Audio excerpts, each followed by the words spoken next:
ಇನ್ನು ಎಲೆಕ್ಟ್ರಾನಿಕ್ ಸಿಟಿಯಲ್ಲಿ ನಡೆದಂತಹ ಹೈಟೆಕ್ ರೇವ್ ಪಾರ್ಟಿ ಕೇಸ್ಗೆ ಸಂಬಂಧಪಟ್ಟ ಹಾಗೆ ಸಿಸಿಬಿ ವಿಚಾರಣೆಗೆ ನಶೆರಾಣಿ ಹೇಮಾ ಬರ್ತಾರಾ ಹೇಗೆ ಅನ್ನೋದು. ಯಾಕಂದ್ರೆ ಆರಂಭದಲ್ಲೇ ಬಹಳಷ್ಟು ನೌಟಂಕಿಗಳನ್ನ ಮಾಡಿದಂಥ ಹೇಮಾ ಅಲ್ಲೇ ಒಂದು ವಿಡಿಯೋ ಮಾಡಿ ನಾನು ಹೈದರಾಬಾದ್ನಲ್ಲಿದ್ದೀನಿ, ಇಲ್ಲೇ ಒಂದು ಫಾರ್ಮ್ ಹೌಸ್ನಲ್ಲಿ ಇದ್ದೀನಿ ಅಂತೆಲ್ಲ ಕತೆ ಕಟ್ಟಿದ್ರು. ಅದಾದ ನಂತರ ಈ ಟೆಸ್ಟ್ ಎಲ್ಲ ಮಾಡಿದಾಗ ಅವರು ಕೂಡ ಮಾದಕ ವಸ್ತು ಸೇವನೆ ಮಾಡಿರುವಂಥದ್ದು ಗೊತ್ತಾಗಿದೆ. ಇದೀಗ ಸಿಸಿಬಿ ಅಧಿಕಾರಿಗಳಿಂದ ನೋಟಿಸ್ ಅನ್ನು ನೀಡಲಾಗಿದೆ. 8 ಮಂದಿಯ ವಿಚಾರಣೆಗೆ ನೋಟಿಸ್ ಅನ್ನು ಕೊಟ್ಟಿದ್ದಾರೆ. ಸೊ ನಟಿ ಹೇಮಾ ಸೇರಿ 8 ಜನರಿಗೆ ನೋಟಿಸ್ ನೀಡಿದಂಥ ಸಿಸಿಬಿ ಬೆಳಗ್ಗೆ 11 ಗಂಟೆಗೆ ವಿಚಾರಣೆಗೆ ಹಾಜರಾಗಬೇಕು ಅಂತ ಈಗ ನೀವು ದೃಶ್ಯದಲ್ಲಿ ನೋಡ್ತಿರುವಂಥ ನಟಿ ಹೇಮಾಗೂ ಕೂಡ ತೆಲುಗು ನಟಿ ಲಕ್ಷ್ಮೀ ನಾರಾಯಣ ಎದುರು ಹಾಜರಾಗುವುದಕ್ಕೆ ಸೂಚನೆ ನೀಡಲಾಗಿದೆ. ಸೊ ನಟಿ ಹೇಮಾ ಸೇರಿ 8 ಜನರಿಗೆ ರೇವ್ ಪಾರ್ಟಿ ಉರುಳು 8 ಜನರಿಗೆ ಹಲವು ಪ್ರಶ್ನೆಯನ್ನ ರೆಡಿ ಮಾಡ್ಕೊಂಡಿರುವಂತಹ ಸಿಸಿಬಿ, ನೀವು ರೇವ್ ಪಾರ್ಟಿಗೆ ಬಂದಿದ್ದು ಯಾಕೆ? ಹೈಟೆಕ್ ರೇವ್ ಪಾರ್ಟಿಗೆ ನಿಮ್ಮನ್ನ ಆಹ್ವಾನಿಸಿದ್ದು ಯಾರು? ಯಾರು ಕರೆದ್ರು ನಿಮ್ಮನ್ನು? ನಿಮಗೆ ಡ್ರಗ್ಸ್ ನೀಡಿದ್ದು ಯಾರು? ಎಷ್ಟು ಹಣ ಕೊಟ್ರಿ? ಪಾರ್ಟಿಯಲ್ಲಿ ಎಷ್ಟು ಹಣ ಕೊಟ್ಟು ಡ್ರಗ್ಸ್ ಖರೀದಿ ಮಾಡಿದ್ರಿ? ಜೊತೆಗೆ ಪ್ರಭಾಕರ್ ಹುಳಿಯ ಕೇವಲ 10 ಗುಂಟೆಯಲ್ಲಿ 50 ಲಕ್ಷ ಗಳಿಸ್ತಿದ್ದಾರೆ. ನೀವು ಕೂಡ ಅವರಿಂದ ಕಲಿಬೇಕಾ? ಅವ್ರ ಜೊತೆ ವಿಡಿಯೋ ಕಾಲ್ನಲ್ಲಿ ಮಾತಾಡಬೇಕಾ? ಈಗಲೇ ಫ್ರೀಡಮ್ ಆ್ಯಪ್ ಡೌನ್ಲೋಡ್ ಮಾಡಿ. ಪಾರ್ಟಿಯಲ್ಲಿ ಯಾವ ಡ್ರಗ್ಸ್ ಅನ್ನ ನೀವು ಸೇವನೆ ಮಾಡಿದ್ರಿ? ಯಾಕಂದ್ರೆ ಹಲವಾರು ವಿಧನಾದಂಥ ಡ್ರಗ್ಸ್ ಅನ್ನ ಬಳಸಲಾಗಿತ್ತು ಅನ್ನೋ ವಿಚಾರ ಇದೆ.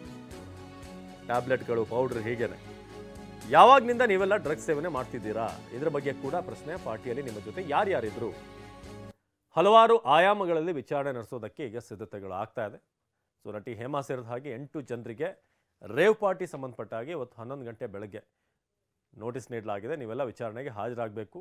ಜೊತೆಗೆ ಒಂದಷ್ಟು ಪ್ರಶ್ನೆಗಳನ್ನು ಸಿಸಿಬಿ ರೆಡಿ ಮಾಡ್ಕೊಂಡಿರೋದು.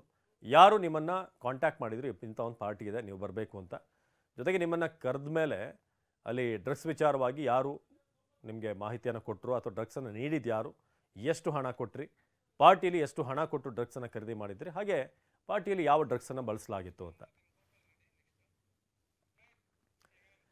ಇನ್ನು ನಶೆಯ ಪಾರ್ಟಿಯಲ್ಲಿ ಇದ್ದವರಿಗೆ ಸಂಕಷ್ಟದ ಮೇಲೆ ಸಂಕಷ್ಟ ಎದುರಾಗ್ತಿದೆ. ಫಾರ್ಮ್ ಹೌಸ್ ಮಾಲೀಕ ಗೋಪಾಲ್ ರೆಡ್ಡಿಗೆ ಮತ್ತೆ ನೋಟಿಸ್ ನೀಡಲಾಗಿದೆ.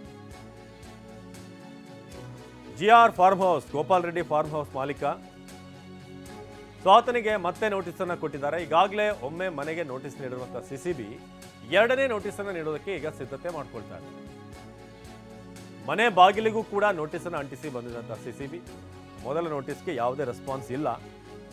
ಮನೆಗೆ ಮನೆ ಬಾಗಿಲಿಗೆ ನೋಟಿಸ್ ಅನ್ನು ಅಂಟಿಸಿದ್ರು ಕೂಡ ಯಾವುದೇ ರಿಪ್ಲೈ ಬಂದಿರಲಿಲ್ಲ, ರೆಸ್ಪಾನ್ಸ್ ಬಂದಿರಲಿಲ್ಲ.